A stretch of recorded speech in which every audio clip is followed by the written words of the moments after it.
오늘 하나님을 믿으라 제목으로 말씀 나눌 때 주께서 은혜 주시기를 원합니다. 우리 하나님은 실수하지 않으시는 분이십니다. 사람은 혹시 실수하고 또 반복되는 실수를 할지라도 하나님은 실수하지 않으시고 모든 것은 하나님의 계획과 뜻대로 이루어져 가는 줄로 믿습니다. 우리가 설 명절 연휴이지만 이렇게 여러분이 아버지 집에 나와서 예배드리고 있는 이 자체도 다 하나님의 뜻과 계획 속에 이루어지고 있는 것입니다. 그런 의미에서 나오신 것이 축복입니다. 하나님이 불러주셨기 때문입니다. 저와 여러분에게 복을 주시기 원하고 은혜 주기 원하시고 또 영생을 선물로 주기 원하셔서 부르신 것입니다. 우리가 나름 일상에서 바쁘게 지내다 보면 하나님이 나와 함께 하신다 이 생각을 잘 못하고 지낼 때가 많습니다. 하나님이 지금 이 사람을 만나게 하셨네 이 생각을 잘 못합니다. 하나님이 지금 이 일을 이렇게 진행시키셨구나 이 생각을 잘 못하고 그냥 저냥 됐다라고 생각하며 별 생각 없이 사실은 지낼 때가 더 많습니다. 그런데요, 세상에 우연은 없습니다. 하나님의 뜻과 계획 속에서 모든 일은 이루어지고 있는 것입니다. 제가 요즘에 영국을 다녀온 이후에 하루 중에 일정한 시간을 떼놓고 그 시간에 말씀 앞에 하나님 앞에 잠잠히 앉아 있으려고 합니다. 다른 일, 부담감, 책임감 다 제껴놓고 그냥 가만히 말씀 앞에 앉아 있어 봅니다. 참 좋습니다. 너무 행복합니다.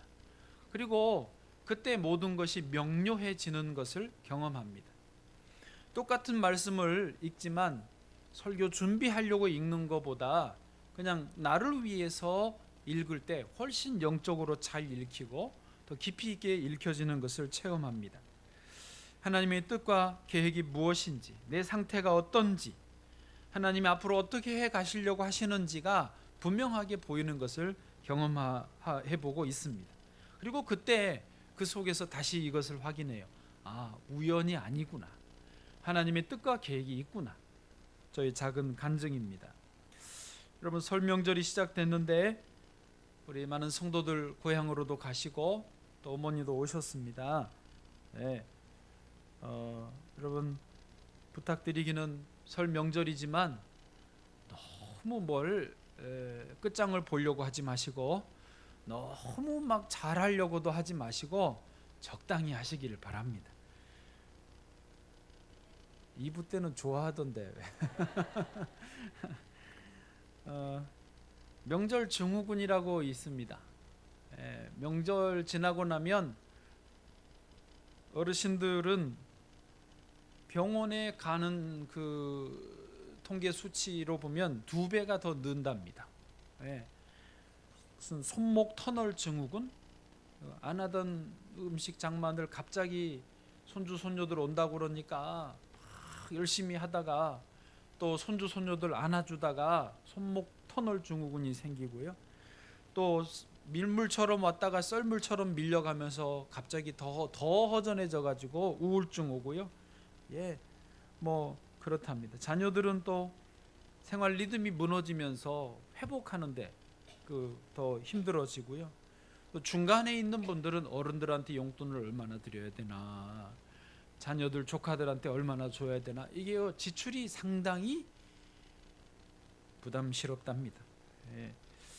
명절 직후에 이혼율도 상당히 증가한다는 소식은 계속 들려오고 있습니다. 그래서요, 여러분 명절 때 너무 잘하려고 그러지 마시고 그냥 대충 하세요.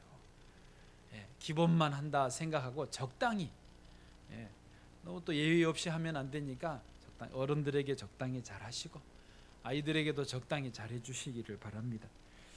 그도저도 힘들면 그냥 해외여행 가버리세요. 괜찮아요. 명절이 끝이 아닙니다. 명절은 그냥 그때그때 잘 지나가면 되는 거니까. 자, 우리 하나님의 자녀들은 이 설 명절을 어떻게 보내면 좋을까요? 오늘 말씀을 통해서 여러분 각자에게 주의 음성이 들려주시기를 바랍니다. 자, 오늘 본문을 먼저 20절 읽겠습니다. 시작. 그들이 아침에 지나갈 때 무화과 나무가 뿌리채 마른 것을 보고. 아멘. 예수님과 제자들이 예루살렘 성전으로 아침 일찍 올라가시는 길이었습니다. 그런데 길목에 있던 무화과 나무가 뿌리채 말라버린 상태로 그 자리에 서 있는 것이 눈에 띄었습니다. 마치 이렇게. 손을 더 올릴까요? 저는 이 본문을 읽으면서 이 무화과 나무가 뿌리채 말라져 있는 장면이 이상하게 굉장히 인상 깊게 제게 다가왔습니다. 안 웃겨요? 뿌리를 어떻게 보여드릴 방법이 없습니다. 베드로가 약간 놀란 마음으로 예수님께 질문을 드립니다. 21절입니다. 시작. 베드로가 생각이 나서 여짜오되 랍비여 보소서 저주하신 무화과 나무가 말랐나이다. 아멘. 바로 하루 전에 예수님이 그 길을 가시다가 무화과 나무가 있으니까 열매를 좀 따 드시려고 했습니다. 근데 가까이 가 보니까 잎사귀는 무성한데 반해서 열매가 하나도 없었습니다. 예수님께서 그 무화과 나무를 저주하시고 지나갔는데 하루 만에 보니까 그렇게 말라져 있었던 것입니다. 여러분, 명절에 친지와 가족들을 만나면 절대로 저주하는 말은 하지 않기를 바랍니다. 혹시 나무는 저주하셔도 괜찮아요. 그거는 하나님이 다스리라고 하셨으니까. 그러나 사랑하는 자녀들에게는, 사랑하는 조카들, 손주, 손녀들에게는, 형제간에는 절대로 나쁜 말, 저주하는 말은 삼가해야 될 줄로 믿습니다. 여러분, 말은요 정말 무섭습니다. 예, 강력한 무기입니다. 말하는 대로 되는 것입니다. 그래서 손주들, 자녀들 잘 되기를 원하시면 사랑이 가득한 마음을 가지고 적극적으로 복을 빌어주는 축복의 말을 하셔야 됩니다. 여러분, 축복의 말도 말하는 대로 되지만 저주의 말도 말하는 대로 되는 거예요. 그냥 홧김에 나는 좋은 의미로 한다고 하셨지만은 그 말이 문제가 될 수 있습니다. 그래서 축복의 말만 하세요. 너는 훌륭한 인물이 될 거야. 너는 세계적인 인재가 될 거야. 하나님이 너에게 복을 주실 거야. 너는 잘 될 거야. 그리고 세뱃돈 듬뿍 주시면 그보다 더 좋을 수 없습니다. 왜 공부는 그러니, 뭐 왜 취업은 빨리 안 되니, 뭐 학교는 어디 다니니, 성적은 잘 나오니, 뭐 머리 색깔이 왜 그러느니, 이런 거 말할 필요가 없습니다. 그렇잖아요. 다 축복의 말만 하시고 세뱃돈 잘 주시기를 바랍니다. 자, 베드로의 질문에 예수님이 이렇게 대답을 해주셨어요. 22절입니다. 시작. 예수께서 그들에게 대답하여 이르시되 하나님을 믿으라. 아멘. 베드로는 왜 무화과 나무가 이렇게 말라버렸습니까? 라는 그런 질문을 했지만 예수님의 대답은 하나님을 믿으라였어요. 그러니까 예수님의 관심과 예수님이 제자들이 관심 갖기를 원하시는 핵심 주제는요, 하나님입니다. 하나님을 믿으라. 자, 이 하나님을 믿으라가 오늘 제목이기도 한데요, 예수님의 이 말씀의 의도가 무엇인지 오늘 세 가지로 나누어서 살펴보면서 우리에게도 예수님의 뜻과 계획이 무엇인지를 깨닫기를 원합니다. 첫 번째는요, 하나님을 믿으라라고 말씀하실 때 예수님의 의도는 하나님 임재 안에 살아라, 그런 의미가 있습니다. 즉 매 순간 모든 상황 속에서 하나님과 함께 동행해라, 그런 의미라는 것입니다. 여러분, 하나님은요 살아계시는 분이십니다. 하나님은 지금도 저와 여러분과 함께 하시고 이 예배를 받고 계시는 분이십니다. 근데 문제는요, 우리가 자주 하나님이 나와 함께 계신다는 것을 망각해버리고 일부러 잊어버리려고 한 건 아니지만 눈에 안 보이시니까 자꾸 잊어버리고 그냥 없는 것처럼 산다는 것입니다. 우리처럼 하나님이 계시다라고 믿는 사람들을 유신론자라고 하고요, 하나님은 없다라고 믿는 사람들은 무신론자라고 합니다. 우리처럼 유신론자들은 모든 것이 하나님의 뜻이고 계획이다라고 믿습니다. 지금 저와 여러분이 여기서 예배를 드리고 이 말씀을 선포하고 이 말씀을 듣는 것도 하나님의 계획이 있다라고 믿고 있지요. 지금 나에게 하나님 하실 말씀이 있으실 거야 그러면서 열심히 적으시잖아요. 우리는 유신론자입니다. 그래서 무신론자들은 모든 것은 우연이야, 저절로 어쩌다가 일어난 거야 라고 생각하며 삽니다. 무신론자들은요, 이 우주도 태양계도 은하계도 이 지구의 산과 바다와 들과 나무와 바위와 새와 물고기와 기린과 코끼리와 호랑이와 사자 고양이도 다 우연히 생겨난 것이라고 믿습니다.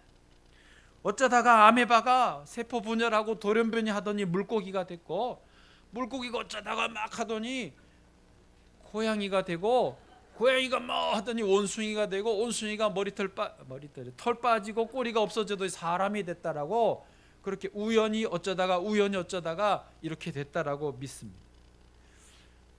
그래서 그렇게 생각하는 그 사람, 그렇게 말하는 그 사람 자체도 그러면 논리의 일관성에 의하면 우연히 생긴 존재예요. 그 사람이 하는 모든 일들은 우연이에요. 그 사람이 어쩌다가 죽을 때인데 그것도 우연입니다. 다 우연이라고 생각하는 거예요. 모든 것에 별 의미를 부여하지 않아요. 그런데 문제는 뭐냐면 우리처럼 유신론자인 우리들도 자주 적극적으로 우연이라고 생각은 안 하지만 하나님이 이렇게 하셨다라는 걸 생각 안 하면서 우연 속에 있는 것처럼 삽니다. 내가 여기 앉아 있는 게 어쩌다가 왔지. 내가 저 사람 만난 게 어쩌다가 만난 거지. 내 자녀, 내가 어쩌다가 너가 나한테 태어났냐. 뭐 이렇게 모든 걸 마치 우연처럼 봅니다.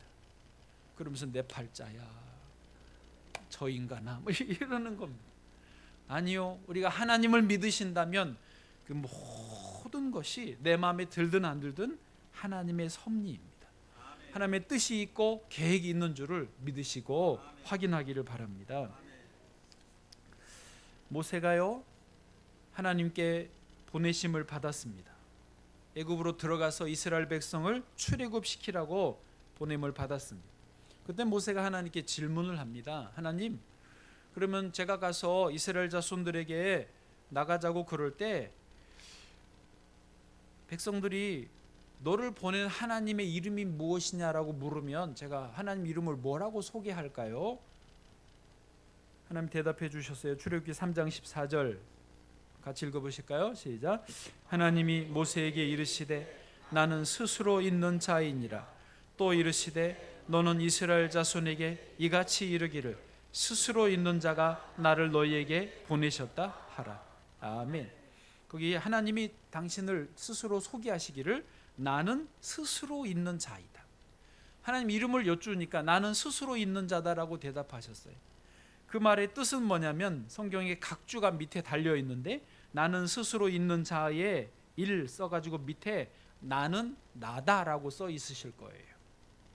그러니까 하나님은 나는 나다. 나는 하나님이 그러시는 거예요. 나는 어떤 증명도 필요 없고 조건도 필요 없고 어떤 상황도 필요 없고 시간의 제한도 없고 나는 태어나지 않았고 처음부터 존재했고 나는 끝이 없고 영원히 존재하는 분이다. 나는 나다라는 거예요. 여러분, 처음부터 지금까지 앞으로도 영원히 계시는 그 하나님이 중요한 것은 지금 저와 여러분과 그렇게 함께 하신다는 것입니다. 그런데 왜 하나님이 없는 것처럼 우리가 자꾸 생각하느냐 이거예요. 자연 만물 속에서요, 우리는 하나님을 발견할 수 있습니다. 눈에는 안 보이시지만 우리는 자연 만물 속에 하나님을 발견할 수 있어요. 어제 부천에 신방을 갔습니다. 새로 이사를 해서 이사 예배를 드렸습니다. 그 집사님하고 또 같이 갔는데 건축을 하는 집사님이 그러시는 거예요. 이제 신방 받는 그 집이 집사님 딸 집이라서 좀 아세요. 그 집이 이렇게 좀 잘 지었는데 주방하고 소파 있는 거실하고 중간에 화장실이 이렇게 툭 튀어나와 가지고 분리를 시켜놨어요. 그 건축하는 집사님이 그러는 거예요. 그 집의 아버지가 이 집을 설계한 분이 여자분이래요. 그러면서 저하고 대화를 했습니다. 그 설계사 여자분은 저 주방과 이 거실의 공간이 하나로 통으로 보여지는 것을 별로 안 좋아하셨던 모양이네요. 그래서 일부러 화장실을 거기다가 가운데 막아놨어. 네? 그 말 이해되세요? 공간을 분리를 시켰어요. 화장실로. 제가 그 설계사 여자분을 본 적도 없고 이름도 모르지만 그분의 성격은 알 수 있을 것 같아요. 이 말 이해되세요? 설계 속에, 그리고 지어진 건축물 속에 그 설계사의 철학, 생각, 정신이 거기에 다 묻어나 있는 거예요. 이 말 이해되시죠? 내가 그 설계사 얼굴을 그리라 그러면 대충 그릴 수 있을 것 같아요. 아, 성격이 이런 분이구나. 네.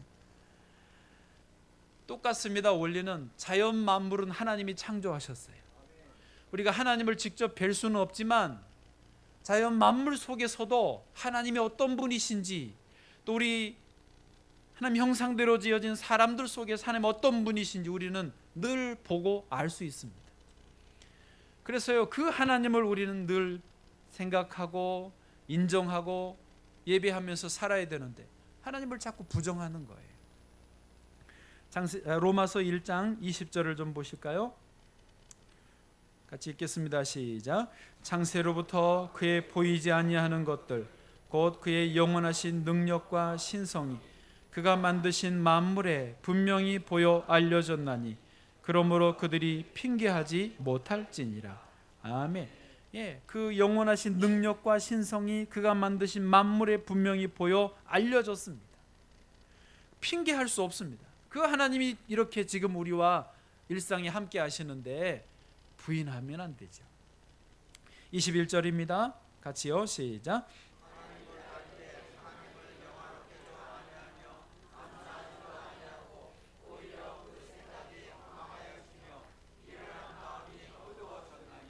아멘. 여러분, 이 하나님을 자꾸 부정하고 나와 함께 안 계신 것처럼 생활하면 어떻게 된다고요? 예, 미련해진대요. 마음이 어두워진대요. 길을 잃어버린다는 것입니다. 그러나 반대로 생각하면 지금 하나님이 여기 나와 함께 하신다. 하나님이 지금 예배를 인도하신다. 하나님이 지금 이 말씀을 나에게 필요하셔서 들려주고 계신다. 이거를 믿는 사람에게는 빛이 들어오고 지혜가 생기고 총명이 생기고 인생의 문제 해답을 찾는다는 것입니다. 할렐루야. 이 영적인 비밀을 깨닫기를 원합니다. 그래서 예수님이 하나님을 믿으라고 말씀하신 거예요. 두 번째로 예수님 하나님 믿으라 말씀하신 의미는 뭐냐면 능력 있는 기도를 드리고 살아라고 말하시는 것입니다. 오늘 본문 24절입니다. 24절 같이요. 시작. 그러므로 내가 너희에게 말하노니 무엇이든지 기도하고 구하는 것은 받은 줄로 믿으라. 그리하면 너희에게 그대로 되리라. 아멘. 여러분, 우리 하나님 사람들은 무엇이든지 기도하면 그대로 되는 것을 믿습니다. 그것은 우리의 간증이고 우리의 삶이고 또 우리의 자랑인 것입니다. 이 세상에는요, 빈익빈 부익부 현상이 심각한 문제입니다. 특별히 그것 때문에 돈, 이 물질의 빈부격차가 너무 심각해졌습니다. 자본주의 세상에서 자본이 있는 사람이, 좀 표현이 죄송하지만 갑입니다. 자본이 있는 사람이 100이 있다면 100을 한 바퀴 굴리면 200을 만듭니다. 200을 또 한 바퀴 반대로 굴리면 400을 만들고요. 또 400을 굴리면 800이 되고 1000이 되고 2000, 3000이 됩니다. 실제로 우리나라 재미교포 중에 미국에서 아주 굉장히 큰 기업을 이룬 분이 말하는데 자기가 그 지점을 300개를 내기까지는 굉장히 힘들었답니다. 작은 가게들을 영업점을 내는데 300개 내는데 너무너무 힘들었지만 300개에서 또 다른 300개를 더하는 거는요 금방 되더래요. 그걸 1000개 만드는 건 그냥 막 저절로 되더래요. 이제 지가 굴러가는 거예요, 자본이. 그런 게 요 세상입니다. 미안하지만 자본주의 세상에서 자본이 없는 분들은 열심히 일을 해서 10을 법니다. 또 열심히 일을 해서 12를 벌고요. 또 열심히 일을 해서 15를 법니다. 그러니까 똑같이 열심히 하지만 늘어나는 게 한계가 있어요. 그러다 보니까 빈부격차가 심해지는 거예요. 예. 한번 사진 한번 보실까요?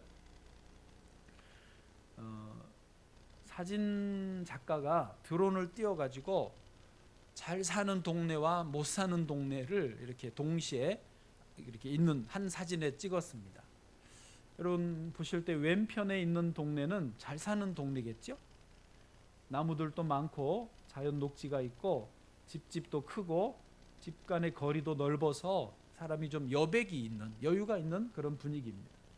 반면에 오른쪽은 도로를 놓고 따닥따닥 집들이 붙어 있고 도대체 나무 한 그루 안 보이고 그런 어떤 공원도 여유지도 없습니다. 제가 아프리카에서 저런 동네를 늘 가봐서 잘 아는데 분위기가 어떤지 참 너무 잘 압니다.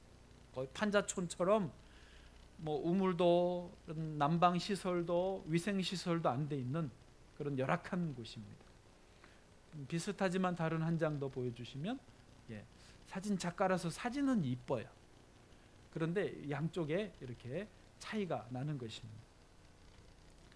예, 여러분 자본, 이런 물질의 차이만이 아니라 빈익빈 부익부가 아니라 지식 정보에서도 빈익빈 부익부가 똑같이 벌어지는 것이 원리입니다. 여러분 지식이 그래도 조금이라도 있는 사람들이 책을 더 읽을 수 있습니다. 책을 읽으면 또 그 새로운 지식이 생기죠. 그걸로 또 다른 더 전문 지식을 읽어가고 더 폭넓게 생각을 해나가고 그것을 그 지식의 영역을 넓혀가고 깊어가게 할 수 있습니다. 그나마 기초 지식도 별로 없는 분들은요, 책을 읽기가 참 어렵습니다. 읽어도 뭔 말인지 모릅니다. 뉴스를 들어도 신문을 봐도 이게 무슨 의미인지 몰라요. 아이고 교통사고 났네, 아이고 죽었네, 아이고 불쌍해, 쩌쩌쩌. 그러나 지식 정보가 이미 있는 분들은요, 아니요, 그걸 이해하는 거예요. 이게 무슨 의미인지, 그러면 내가 뭘 해야 되는지, 그럼 내가 뭘 더 공부해야 되는지, 뭘 준비해야 되는지 다 알고 준비하는 거예요. 그래서 지식에도요 빈익빈 부익부가 원리가 돌아갑니다. 제가 목사로서 저희 성도님들을 생각합니다. 네, 우리 성도님들 중에 좀 큰 자본가가 있어서 이렇게 저렇게 좀 굴르시면 좋겠다. 우리 성도님들 중에 지식에 좀 부요한 분들이 있어서 똑똑한 분들이 좀 많아서 이렇게 좀 이 시대의 흐름을 알고 준비할 수 있는 그런 지혜들이 있으면 좋겠다, 이런 생각을 해봅니다. 그렇게 되시기를 바랍니다. 그런데 그런 분들 사실 뭐 꼭 우리 교회만이 아니라 세상에서 비율이 그렇게 많지 않습니다. 기도하다가 순간 저에게 주시는 감동이 뭐냐면, 자본의 빈익빈 부익부와, 아니 그냥 빈부격차라 합시다. 자본의 빈부격차와 지식의 빈부격차가 심각한 문제이긴 하지만 우리에게는 하나님께서 영적인 부요함을 주셨다라는 사실입니다.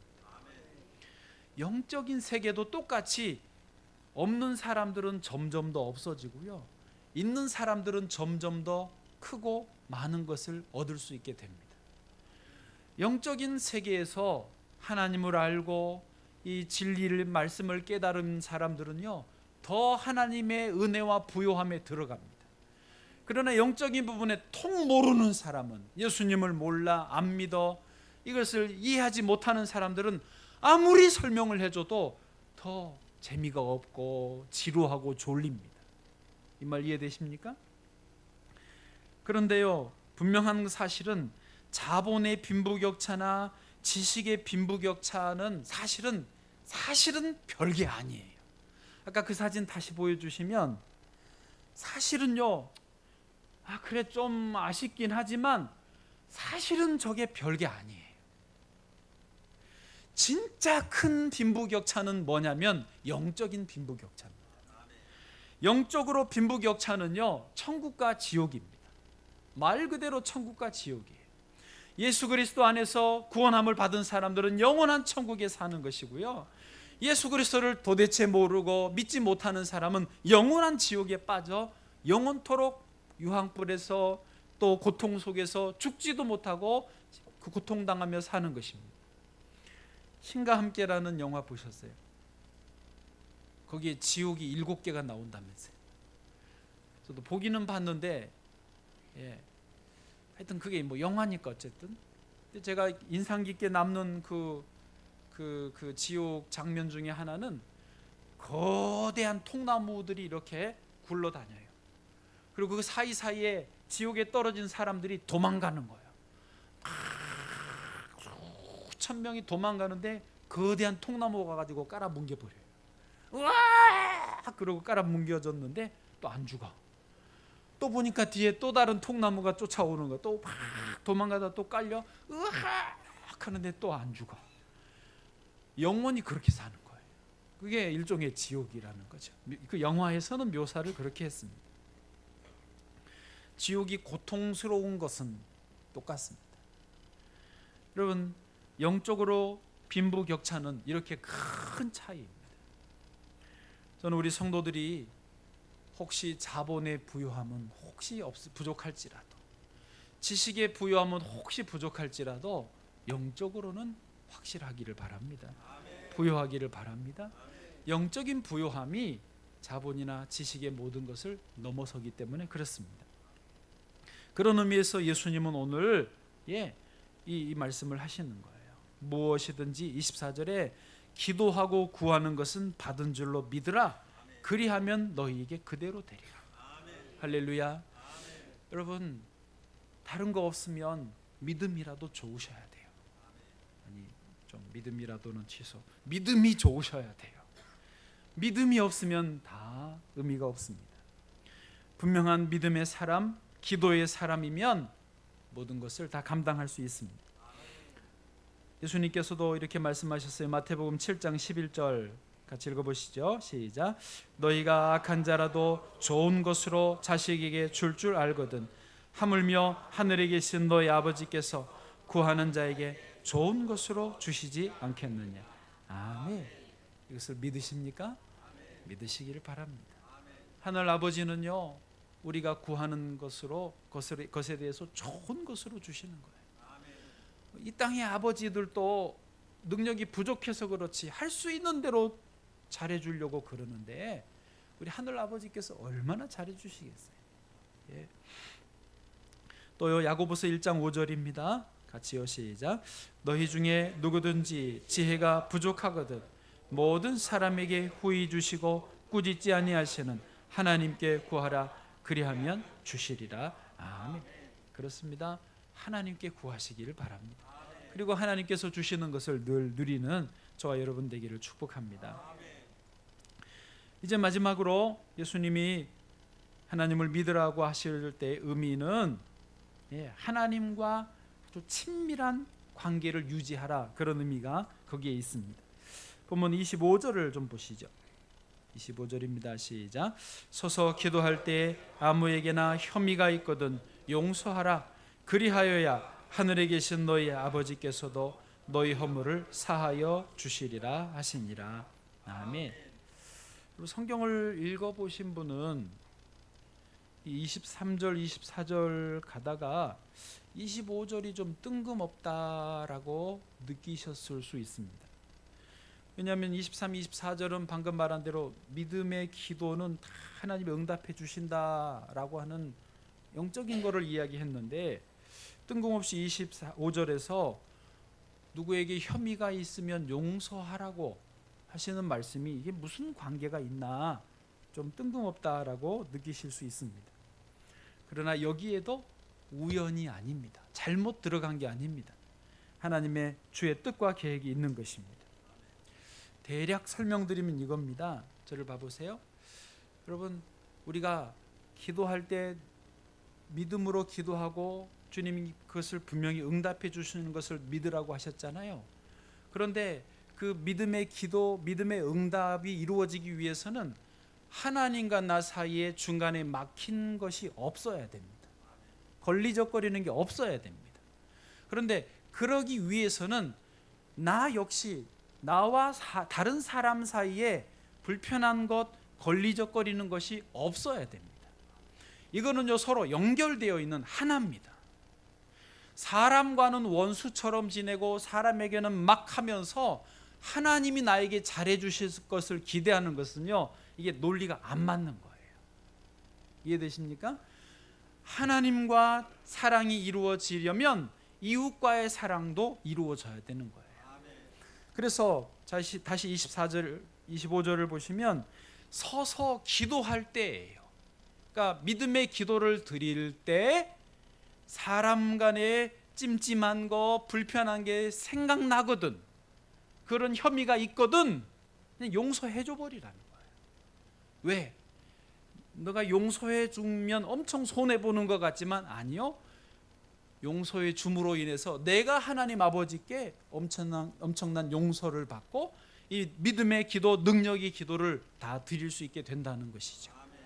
그러므로 손해보는 게 아니에요. 이거야말로 수지 맞는 일인 것입니다. 이 말이 깨달아지시기를 원합니다.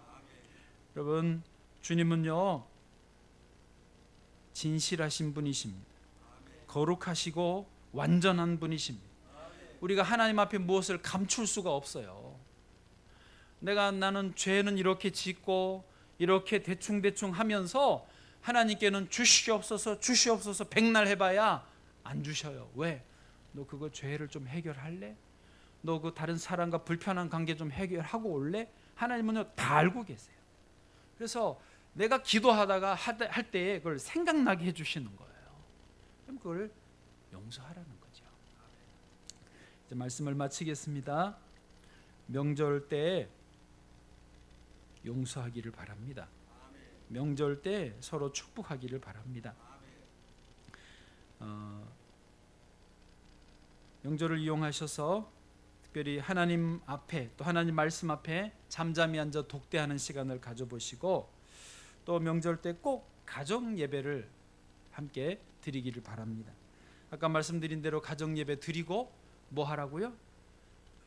축복을 해주셔야 돼요.